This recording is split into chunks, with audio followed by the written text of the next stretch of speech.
Sobat SOS, ketemu lagi di SOS Sound of Selong Squad bersama saya Ipan Sofian, host yang masih magang di sini.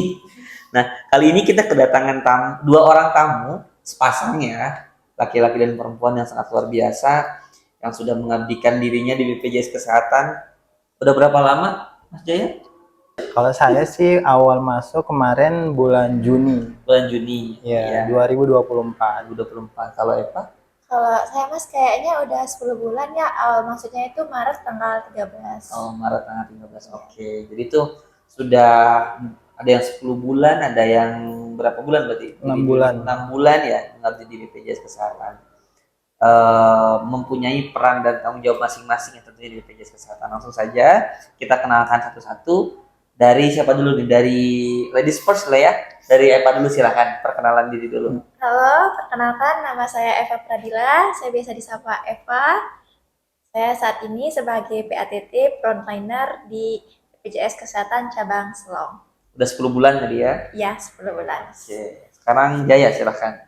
Halo Sobat SOS, perkenalkan saya Ahmad Ihram Wijaya, biasa dipanggil Jaya. Kebetulan saya juga PATT frontliner, tapi bertugasnya kebetulan di Mall Pelayanan Publik Kabupaten Lembah Timur. Oke, nah ini sama-sama frontliner nih sahabat SOS, tapi memiliki tanggung jawab perannya masing-masing. Yang satu di kantor cabang, yang satu di Mall Pelayanan Publik atau di MPP kantor cabang MPP Kabupaten Lombok Timur. Oke. Nah, untuk mengefektifkan waktu ya, karena ini sudah tidak sabar nih ingin bertanya ke dua orang yang sangat luar biasa ini. Ke Jaya dulu deh. Kira-kira pelayanan di MPP, kantor MPP sama di kantor cabang sama nggak sih, Mas Jaya, atau beda misalkan kayak gitu? Kalau untuk pelayanannya sih hampir sama, bahkan mungkin sama persis seperti pelayanan di kantor cabang. Cuman yang membedakan mungkin di pelayanan publik atau MPP itu bisa mengakses beberapa pelayanan sekaligus. Contohnya mungkin ketika peserta BPJS mau perpanjang SIM sekaligus atau misalkan mau mengakses atau membayar pajak bangunan itu bisa langsung sekaligus tanpa harus keluar atau ke kantor-kantornya masing-masing. Jadi kalau misalkan ada yang jauh, misalkan dari daerah Sembalun sana, misalkan mau ke sini, mau ngurus SIM, misalkan mau bayar pajak, mau ngurus BPJS dan lain sebagainya, bisa satu tempat dan satu waktu ya di situ sekaligus gitu. Jadi nggak perlu lagi dari BPJS pergi lagi ke kantor pajak, pergi lagi misalkan ke kantor Polres dan lain sebagainya di satu tempat. Itu lebih mudah ya kalau misalkan yang memiliki atau mempunyai kebutuhan lebih dari satu untuk pelayan publik bisa datang ke mall pelayanan publik. Oke. Nah, sekarang Kakak Eva nih ya. Untuk Kakak Eva nih, kan udah 10 bulan lumayan di sini ya. Udah 10 bulan di sini. Nah, pasti kan sudah bertemu dengan berbagai macam orang ya, berbagai macam karakter orang dan lain sebagainya. Dan semuanya saya yakin nggak semuanya baik-baik aja. Ada yang datang mungkin dengan kesel, marah, kecewa dan lain sebagainya karena kurangnya informasi yang didapatkan sama peserta tersebut. Nah, kira-kira bagaimana sih Mbak Eva cara menghandle misalkan dalam tekanan, saya dimarahin lagi nih sama peserta. Gimana supaya tetap stay cool, misalkan tetap melakukan pelayanan terbaik, ya seperti apa Mbak Eva caranya? Jadi begini Mas Ipan ya, di sini dari pengalaman saya pasti yang namanya peserta marah-marah itu wajib. Nggak mungkin sudah kita akan temukan, pasti wajib. Betul. Dan untuk cara saya sendiri untuk menghadapi peserta yang seperti ini, saya membiarkan dulu dia marah-marah atau biarkan dulu dia berkeluh kesah atas apa yang dia rasakan. Didengarkan dulu. Iya, didengarkan dulu apa yang menjadi keluh kesahnya. Nanti setelah dia selesai marah-marahnya, dia biasanya marah-marahnya nggak juga langsung mukul-mukul gitu. Marah-marahnya duduk dulu sambil, Mbak kenapa begini-gini katanya. Kita dengarkan secara seksama. Setelah kita mendengarkan keluhannya, baru kita tanya dia, ini masalahnya seperti apa dan kenapa bisa seperti ini. Kebanyakan itu karena kepesertaannya non-aktif dan mau segera digunakan. Jadi biasanya kita mendengarkan dulu, setelah kita dengarkan, nanti kita mencari solusinya bersama-sama. Kalau bisa diselesaikan, di loket akan langsung diselesaikan. Tapi kalau memang memerlukan mengarah lebih lanjut dari koordinator, kita akan memintanya. Cuman yang sulit di sini tuh adalah saat dia marah-marahnya itu untuk menenangkan emosinya. Tetapi kalau untuk saya pribadi, untuk menenangkan peserta saya tuh, saya mendengarkan dulu. Karena apa? Dia lagi marah sama keadaan dia saat itu. Karena dia lagi berada di situasi yang sulit. Jadi didengarkan dulu curhatannya, dan saya yakin kalau kita sudah mendengarkan dan kita akan menyelesaikan masalahnya, pesertanya itu akan menerima. Ya berarti didengarkan dulu, ditampung dulu, dianalisis dulu kira-kira masalahnya apa, Betul. kira-kira solusi yang bisa kita tawarkan seperti apa. Kalau misalkan sudah tidak bisa di frontliner nih, karena kan ada SLA-nya, ada waktu tunggu dan lain sebagainya, lalu dieskalasikan ke koordinator, kalau enggak ke bagian pengaduan di kantor cabang seperti itu. Iya betul. Itu, berarti alurnya seperti itu ya kan? Iya. Jadi harus tetap menjaga mood dengan baik dan memberikan pelayanan prima kepada peserta seperti itu. Pertanyaan ke selanjutnya nih ya, ke Jaya dulu. Kira-kira kalau di MPP, Mas Jaya kan hampir sama ya, pelayanan sama kayak di kantor cabang. Kira-kira yang paling sering peserta datang itu mau ngurus apa? Misalkan administrasi kah, pendaftaran baru kah, pindah kelas kah, pindah faskes dan lain sebagainya. Kira-kira yang paling sering apa di MPP? Kalau untuk pelayanan yang sering diakses di mall pelayanan publik itu perubahan faskes sih Mas. Hampir setiap hari itu perubahan faskes itu pasti ada. Kemudian yang kedua mungkin cek status kepesertaan. Karena beberapa peserta yang biasanya ke MPP juga sebenarnya tidak mau ke BPJS, cuman karena ada gere BPJS, jadi ya benar sekalian aja gitu untuk cek status kepesertaannya, apakah masih aktif atau enggak, itu aja sih yang paling sering. Jadi mungkin kalau di MPP itu ya, mungkin ada yang mau ke BPJS tiba-tiba di sini ada pajak sekalian aja misalkan ke pajak, ternyata ada kepolisian sekalian aja ke kepolisian misalkan. Begitu juga sebaliknya, berarti kalau misalkan mau ke kepolisian bikin SIM apa sih? SKCK. Bikin SKCK misalkan, ada BPJS sekalian aja nih, saya juga punya kebutuhan ke BPJS gitu ya. Jadi satu pintu tapi bisa berbagai solusi di dalamnya gitu. Nah selanjutnya kalau di kantor cabang Mbak Eva, kan di sini tadi paling banyak itu pindah fasilitas kesehatan ya. Kalau di kantor cabang sendiri, apakah sama pindah fasilitas kesehatan atau ada kebutuhan yang lain yang berbeda gitu, yang sering diminta oleh peserta BPJS Kesehatan? Kalau di kantor cabang sih Mas Ivan kebanyakan itu daftar mandiri ya. Daftar mandiri. Karena kepesertaan itu kadang ada yang nonaktif atau biasanya peralihan, yang berhenti kerja atau yang PBI-nya sudah nonaktif, jadi mengalihkan menjadi peserta mandiri. Itu pelaporan untuk penambahan tanggungan anak sih biasanya, atau tanggungan anggota keluarga misalnya ditukar atau apa nanti, atau tambahan yang PNS misalnya dengan yang lain-lain, atau kita sebut PPU, pekerja penerima upah itu sendiri. Tapi sebagian besarnya itu lebih banyak yang mandiri sih. Yang daftar mandiri berarti ya. Meskipun di wilayah kantor cabang Selong ini adalah peserta terbanyak itu adalah penerima bantuan iuran ya, tapi setiap hari ada aja berarti ya yang daftar mandiri. Seperti berarti masyarakat udah mulai aware, udah mulai teredukasi bahwasannya memiliki atau mempunyai atau jadi peserta BPJS Kesehatan itu adalah selain wajib juga bermanfaat dan berguna untuk masyarakat yang lebih luas lagi. Seperti itu, meskipun kita sedang tidak sakit ya, tapi rasanya sedia payung sebelum hujan lah ya. Sebelum kita sakit harusnya kita sudah tahu dulu cara memitigasinya seperti apa, terus cara proteksinya seperti apa juga dengan memiliki BPJS Kesehatan seperti itu. Nah selanjutnya mau di MPP ataupun di kantor ya pasti sering kita banyak banyak hal yang tidak sesuai dengan apa yang kita inginkan ya. Pasti banyak masalah dan sebagainya, baik itu dari peserta ataupun dari dari lingkungan dan sebagainya. Kita tidak pernah tahu di keluarga ada masalah lah atau apa, terus ke kantor harus melayani peserta, kan peserta juga tidak mau tahu ya, mau kita ada masalah ataupun enggak, otomatis kita memberikan pelayanan terbaik untuk pesertanya seperti itu. Nah selanjutnya Mbak Eva deh, saya nanya ke Mbak Eva dulu.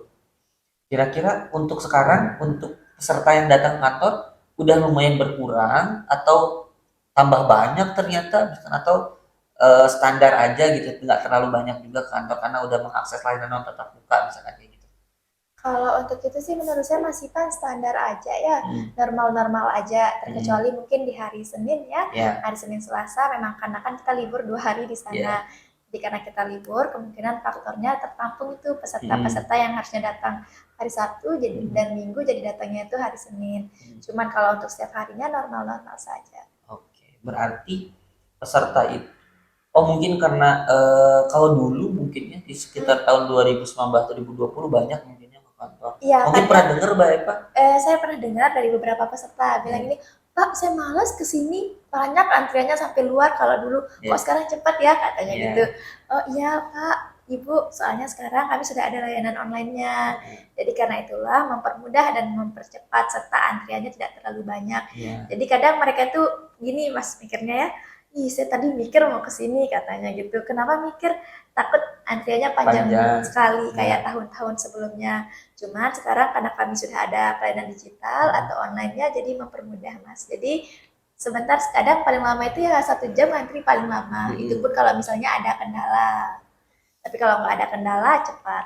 Karena kan kami sudah ada aplikasi mobile JKN sama layanan melalui Pandawa WhatsApp itu sendiri. Berarti dengan adanya layanan non tatap muka itu ya, kayak WhatsApp Pandawa, Mobile JKN, BPJS online dan sebagainya itu mengurai antrian di kantor cabang Selong terkhususnya ya. Mungkin seluruh Indonesia kantor cabang sama ya sekarang, untuk antrian di kantor cabang itu udah tidak terlalu luas, Iya, tidak betul Mas. terlalu banyak juga seperti itu. Nah selanjutnya nih, pasti kan setiap hari ada hal-hal yang menarik nih ya di kantor. Nah kira-kira boleh ceritakan deh dari Mas Jaya dulu, ada nggak sih hal menarik ketemu sama peserta, misalkan apa sih hal menarik ketemu sama peserta misalnya? Mungkin hal menarik yang pernah saya temui di MPP ya Mas Hmm. Ipan. Saya pernah bertemu sama peserta saya yang ternyata itu guru SD saya pada saat Oh, kelas 1 iya. di Tapi ingat, Mataram. Mas Jaya ingat. Itu setelah dia pelayanan ketiga atau keempat kalinya ke Iya. MPP baru saya ingat dan berani menanyakan siapa namanya gitu. Oh Dan iya. kebetulan namanya itu Pak Makbul. Iya. Saya tanya pernah ngajar di SD Plus Tarbiyatul Ummah atau enggak? Katanya pernah gitu. Makanya oh saya murid Bapak gitu. Iya. Oh ternyata saya udah tua gitu. Dan itu sih jadi pengalaman menarik mungkin selama saya jadi frontliner di BPJS Kesehatan. Mungkin yang sebelumnya tidak terbayang yang ketemu Iya. lagi sama guru SD, saya pun SD. nggak pernah ketemu lagi sama guru-guru SD, bahkan SMP pun nggak tahu kapan terakhir, itu pas sekolah aja. Tapi karena Mas Jaya jadi frontliner ya, yang mengharuskan ketemu dengan banyak orang, dan akhirnya kebetulan Iya. menarik banget ketemu sama guru SD. Baik Pak, kira-kira ada pengalaman menarik ya selama ketemu sama peserta BPJS? Mungkin mau dijodohkan sama anaknya, mungkin kayak gitu. Gimana? Kalau itu ya kayaknya di semua frontliner sama sih kalau Iya. perjodohan-perjodohan gitu ya Mas. Tapi yang menarik menurut saya itu di sini bukan ke situnya ya, tapi di saat kita bisa membantu terutama yang peserta PBI ini. Kadang kan saya bilang tadi ya di awal, banyak peserta saya tuh datangnya untuk daftar mandiri. Mereka nggak tahu nih. Jadi lapornya tuh Mbak, saya daftar mandiri aja kayak gitu dengan membawa syarat yaitu buku rekening, KTP sama kartu keluarganya. Pas dicekkan, oh ibu nggak perlu daftar sama bapaknya karena sudah terdaftar dan dia mau gunakan memang segera juga. Jadi di sana kan dia merasa aduh alhamdulillah gitu. Saya ada BPJS-nya nggak perlu menunggu dan bisa langsung digunakan. Menurut saya itu sih yang paling menariknya. Berarti Jadi pengalaman mereka tuh bisa membantu orang iya, lain ya. Meskipun menurut kita kan itu cuma hal ngebantuin itu ya itu doang kan ya. memang tugasnya kita Iya. gitu. Tapi dari mereka kayak kita udah nyelamatin gitu. Iya, Bahkan ada yang betul. kayak sampai Pak nanti ke rumah saya ya, sermanya di sini kayak gitu. Iya. Itu kayak luar biasa banget sih. Saking apresiasinya ke kita Iya. ya, seperti itu. Terus informasi juga Sobat Sos bahwa kalau misalkan udah dibantu sama frontliner, jadi nggak usah ngasih apapun ya ke frontliner, baik itu berbentuk uang, makanan dan lain sebagainya, karena kita juga sudah diberikan gaji ya oleh organisasi, jadi tidak menerima semacam itu karena kita ikhlas membantu peserta BPJS Kesehatan tanpa ada iming-iming apapun. Terakhir deh dari Mas Jaya dan Mbak Eva, kira pesan yang akan disampaikan ke peserta BPJS Kesehatan itu apa? Misalkan terus jaga ini ya kepesertaannya, rutin membayar iuran agar kepesertaannya aktif, atau seperti apa? Dari Mas Jaya dulu. Mungkin pesan saya untuk seluruh peserta JKN di Indonesia, itu sedia payung sebelum hujan seperti Ya. yang Mas Ipan bilang ya. Karena banyak juga peserta saya yang baru sadar ketika sudah dalam keadaan sakit itu keluarganya. Jadi saran saya, walaupun semisalkan kita masih sehat-sehat aja gitu, setidaknya kita prepare untuk ya kemungkinan terburuknya Betul, gitu. betul. Jadi segera daftar dan uh, mungkin didaftarkan ya sebagai peserta JKN untuk satu keluarganya sih. Itu aja sih pesan saya. Oke, berarti jangan sakit dulu baru daftar, tapi Benar. daftar dulu. Jadi siapa tahu digunakan ya, mudah-mudahan sehat terus ya selamanya. Nggak pernah dipakai, malah itu yang paling yang paling disyukuri itu nggak pernah pakai BPJS Kesehatan, ya gitu, karena nggak pernah sakit. Iya, Jangan sampai iya saya daftar BPJS Kesehatan bayar, Nggak padahal pernah saya sakit. belum pernah pakai misalnya. Nah itu harusnya disyukuri kalau nggak pernah pakai, berarti nggak pernah sakit seperti itu. Berarti sedia payung sebelum hujan, seperti itu sebagai proteksi diri kita dan keluarga.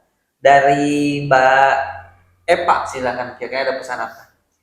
Kalau pesan saya untuk seluruh peserta BPJS Kesehatan di Indonesia, tetap jaga keaktifan kepesertaannya, Mas ya. Dan jangan lupa juga, semisal ini yang paling saya prihatin kadang, yang sudah lansia-lansia ini, kadang ke kantor sendiri gitu, karena belum tahu, belum punya BPJS. Kalau sekiranya masih ada waktu, baik untuk keluarganya maupun anggotanya yang lain bisa dibantu untuk dilaporkan, atau bisa ditanyakan terlebih dahulu. Serta untuk pasien yang menunggak, biasanya ini yang saya lebih perhatian lagi, karena dia menunggak nanti kan harus bayar denda pelayanan lagi Mas Iwan ya. Karena itu kadang saya selalu bilang kalau memang mau melahirkan, terutama ini untuk pasien-pasien atau peserta yang sedang hamil, segera diurus. Kalau memang bidannya sudah mengurus untuk diminta diuruskan, segera, jangan sampai menunggu pas hari H-nya, karena kalau sudah hari H-nya itu kami pun nggak bisa berbuat apa-apa, karena BPJS Mandiri itu sendiri kalau Mandiri 14 hari baru aktif, dan kalau misalnya dia menunggak, mau nggak mau dia akan kena denda pelayanan. Jadi on time bayar iuran juga sebelum tanggal 10. Oke, berarti itu ya teman-teman peserta atau sobat sos semua. Jadi untuk melakukan pembayaran sebelum tanggal 10 secara rutin biar terhindar dari nonaktifnya kartu dan terhindar dari denda rumah sakit nantinya.